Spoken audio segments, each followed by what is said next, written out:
ബ്രസീലിന്റെ കളിയും കണ്ടു നിൽക്കുമ്പം വിശപ്പിന്റെ ഒരു വിളി. നേരെ ഫ്രീസറിൽ പോയി ഹോട്ട് ഡോഗ് കൊടുത്ത് റൊട്ടി സ്റ്റാൻഡിൽ പോയി റൊട്ടി കൊടുത്ത് കിച്ചണിലേക്ക് വിട്ട് ഹോട്ട് ഡോഗും റൊട്ടിയും ചൂടാക്കി സോസും മയോണൈസും ലെറ്റൂസും ഹോട്ട് ഡോഗും ഇട്ട് ബ്രേക്ക്ഫാസ്റ്റ് ഏതായാലും കുശാലാക്കി.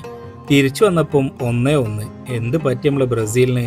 തിന്നൽ മാത്രമാക്കണ്ട, കുറച്ച് പണിയെടുക്കാൻ വിചാരിച്ച് ഇൻവോയ്സ് ഒക്കെ ചെയ്യുമ്പം ജല്ലുച്ച വന്ന് മൂപ്പരോട് കുറച്ച് വടായിട്ടപ്പോത്തിനും ഓരോരുത്തരായിട്ട് വരാൻ തുടങ്ങി. ഇവര് വന്നാലാണ് നമ്മളെ കാര്യങ്ങളൊക്കെ നടക്കുക. അങ്ങനെ അവസാനം നമ്മളെ അങ്കിൾ എത്തി. അങ്കിളിന് പൈസ കൊടുത്ത് തിരിഞ്ഞപ്പം അസറുണ്ട് നല്ല ഫ്രൂട്ട്സ് കട്ട് ചെയ്ത് കൊണ്ടിരുന്നു. ഉച്ചയ്ക്ക് ചോറ് കഴിക്കാൻ അടുക്കളയ്ക്ക് പോയപ്പം ഇബ്രാഹിമിൻ്റെ നല്ല ചെമ്മിക്കറിയും ചോറും. ചോറ് തിന്ന് ഷോപ്പിൽ എത്തിയപ്പം ഇലക്ട്രോണിക് സിഗരറ്റും വേപ്പായിട്ട് ചീനനെത്തിയാണ്. ഓനെ സെറ്റിലാക്കിയപ്പോത്തിനും ഐസ്ക്രീംകാരനെത്തി. ഐസ്ക്രീം എല്ലാം റെഡിയാക്കി നേരെ കിച്ചണിക്ക് പോയപ്പം ഷെഫീഖിൻ്റെ വക നല്ല പൊരിക്കടികൾ. പിന്നെന്താ വേണ്ടിയത്? വീഡിയോ ഇഷ്ടപ്പെട്ട സപ്പോർട്ട് ചെയ്യണേ.